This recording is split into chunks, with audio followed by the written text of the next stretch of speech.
After recently winning the Conference League and ending West Ham's 43-year wait for a trophy, David Moyes should be sacked.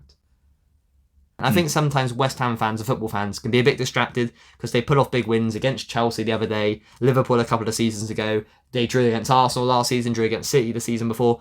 At home, they are good against the big teams because they sit back, absorb pressure and hit on the counter. But when they really want to break down a smaller team or build upon 4 or 5 wins in a row, I don't think they can do it under David Moyes like De Zerbi or Emery could with their style. West Ham fans would agree. I think most West Ham fans would sort of agree that, maybe his time is sort of coming to an end because of the way he plays, the football he plays is sort of getting outdated. I think if you look at a lot of the teams in 100%. The Premier League in general, they sort of play more expansive football. You look at the likes of Villa and Brighton, they are doing that, or they have the capability of doing that. You look at them from strength to strength, aren't they? Exactly, and I think, and the reason we keep comparing them to kind of teams because West Ham can be a team. They are that sort of level of club. They're bigger than Brighton, not quite as big as Villa, but they are in and around. They've been in the Premier League for donkey's years, haven't they? And I think as well, when you look at his style of football, as we said, it's boring.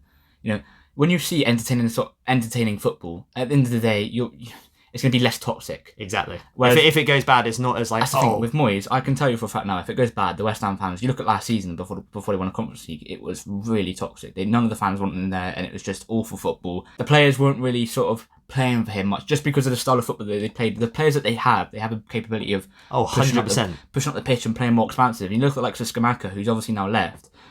If you're a good manager, you get the best out of him. He's a better player than Antonio. Exactly. Antonio's just a hold-up striker. Yeah. He goes through purple patches of scoring 3-4 goals, but in terms of what he is there for, he's literally a hold-up man. That's like Ben Rama, Fornals, Paqueta to play off of him. Well, no one can say Antonio is better than Skamaka. We all know Skamaka is better, and at the end of the day, if you're a good manager, you get the best out of Skamaka. A good manager doesn't really want an Antonio in their team. No. With all due respect. West Ham play like a team who's just like not a relegation team, but a team who's lower mid-table. Exactly. Not a team who should be challenging for Europe. Like with Paqueta, Bowen, Ben Rama, Fornals, these are all technically very good players. They've got a solid back line. I think with a manager like a De Zerbi, an Emery, a Graham Potter, a Thomas Frank, they could really be challenging the top 6 with a few more shrewd signings in the market. I agree. The other day, I saw a West Ham fan on the internet, can't remember his name, but he was complaining how they went 1-0 up against Bournemouth. And no disrespect to Bournemouth, but you want to be winning 2-3-0. You want to be building upon that. And they were just sort of sitting back, and then look what happened. Bournemouth scored. Yeah. They drew 1-1. Like, he's a very pragmatic manager, and it's not something you want to see from a team who are wanting to elevate their game and become a bigger and more reputable club. I felt like the Conference League was sort of a good place to end it. I think, he won the Conference League. It was a great end to sort of his tenure. Yeah. And the fact that, that 14th place finish. I mean, they're in a relegation fight, and bearing in mind, they spent how much last summer they spent? Oh, they spent bucket loads. I swear, you can't quote me on this, but I swear it was like near 200 million. It wasn't 200 million, but they bought Paqueta. I think they bought Aged, didn't they? And what's Skamaka as well. They spent a lot of money. Like, you sort of want to counteract the problem before it's there, because I just feel like it's a matter of time before David Moyes' football, it's outdated, and he should have ended on a high after winning the Conference League, not it becomes dead at the club and they're wanting them out. I mean, it's a bit of an extreme example because Arsene Wenger is one of the best managers ever in the Prem, but you look at Wenger, how he overstayed. Exactly, sort of good point there. Yeah, it's sort of just he just became outdated. It went sour, didn't it? Exactly, and I know it's down to problems not being backed and all that kind of stuff, but at the end of the day, he wasn't the same as he was. He wasn't the same manager. He wasn't that Arsene Wenger of old. And I don't think David Moyes. I think you look at David Moyes, you sort of want to counteract the problem, like I said earlier, before it's there. He's a glorified Sam Allardyce. Sam Allardyce is just like a steady Eddie manager. He plays pretty boring football. I mean, Sam Allardyce has got Europe. He got Europe at Bolton before. Yeah, so, like he's never going to really elevate. Well, look at someone like Sean Dyche, for example, as well. He got Europe with Burnley, but he was never ever going to take Burnley on to that next level with the brand of football. It was always. These managers are always hard to play against, and they will pull off big wins against big teams. But when you want to become a possession-based team, a team that torments other teams, keeps the ball for longer periods and exploits the opposition, you're not going to have that in the same way under David Moyes, Sam Allardyce, Sean Dyche, as you are as an expansive manager like De Zerbi, like Unai Emery, and even Graham Potter, who that's where I think they should bring he never got the best out of his Brighton forwards. Like, they were always the XG merchants, but I do think he's a better manager than Moyes, and he could make this West Ham team elevate to another level, really. I mean, granted, it would probably be stupid to sack him now after we just watched the Chelsea game. After that, it would be... That's why we made this video, because we'll thought you'd catch you out, because you'll think, he just beat Chelsea, that £1 billion squad from Pochettino, he should stay. But these sort of wins is what keeps him in the job, because he can't sustain 3, 4, 5, 6, 7 wins. Watch them go and lose to, I don't know who they got next, but watch them go and lose to some team that they really should not be losing to. Yeah, exactly. And like a lower half team that they really should not be losing to. But watch them go and lose to that, because they can't break them down. That's just not what David Moyes doesn't know how to break teams down. In my opinion, I don't think he does. I don't think he has that sort of ability. He's just very limited to the way he manages. It's just very pragmatic, and you just can't elevate his team forward like you said at United. He just doesn't have that ability. They finished 7th in the league. And I know it was after Fergie. I know it's a bit harsh to sort of say because there are, as you said, it's after a sort of Fergie. A lot of issues needed addressing in that team, and obviously David Moyes.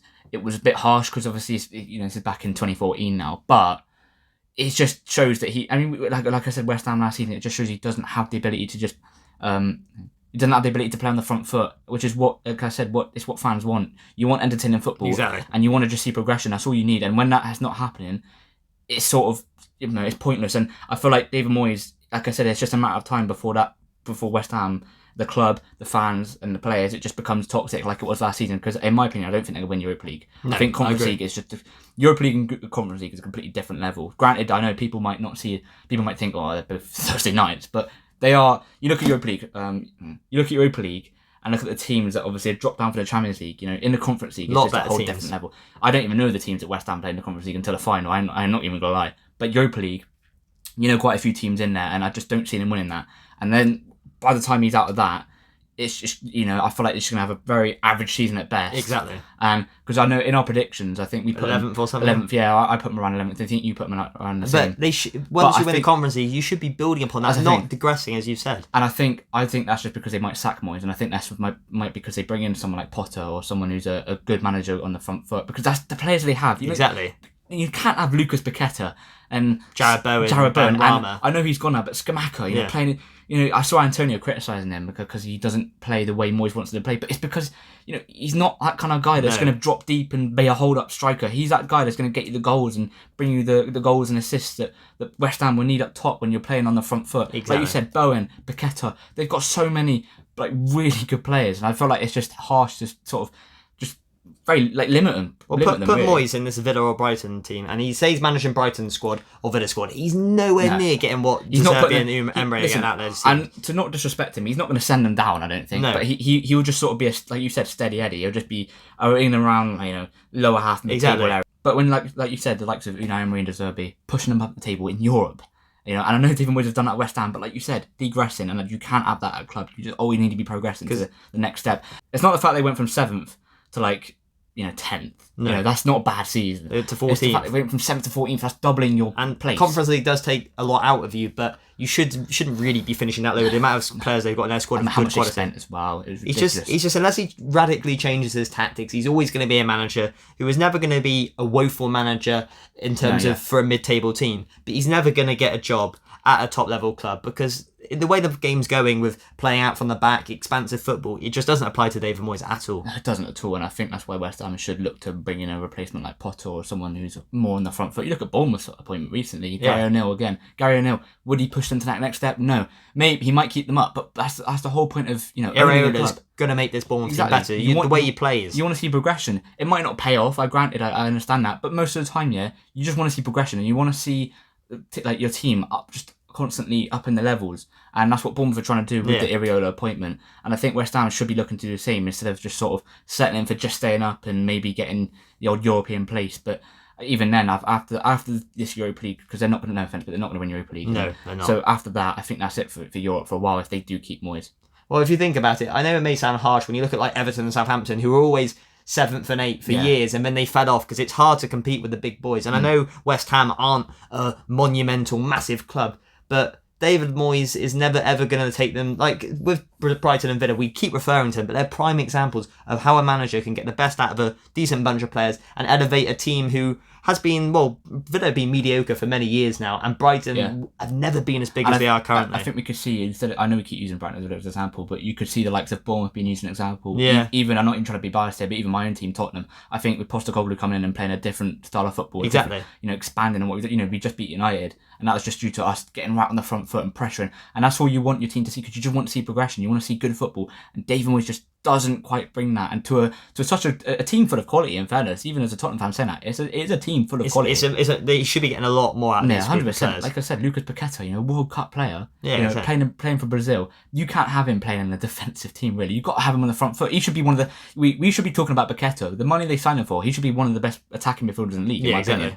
When in reality, he's very limited in this system. So yeah, that's what we're trying to get at. He's not a bad manager by any means, but if West Ham, in the position they're in, on top of winning the Conference League, they want to make that next step to maybe winning the Europa League, being in those, getting into the top 6, top 7 teams of the league, they have to get rid of David Moyes and get in someone who plays more expansive football. But let us know what you think in the comment, guys. Yeah, let us know if you think David Moyes should keep his job or if you think he should be sacked, and do you agree with me and Harv? It'd be interesting to hear, because obviously I think it's more of a 50-50 with this one. I think some people would say, oh, with the loyalty he's shown, well, with loyalty, they'll just say, oh, keep him, help him out, give him another year. But some people, like I said, like we were talking, some people want to see progression. Anyway, guys, that is the end of the video there. I hope you've enjoyed it.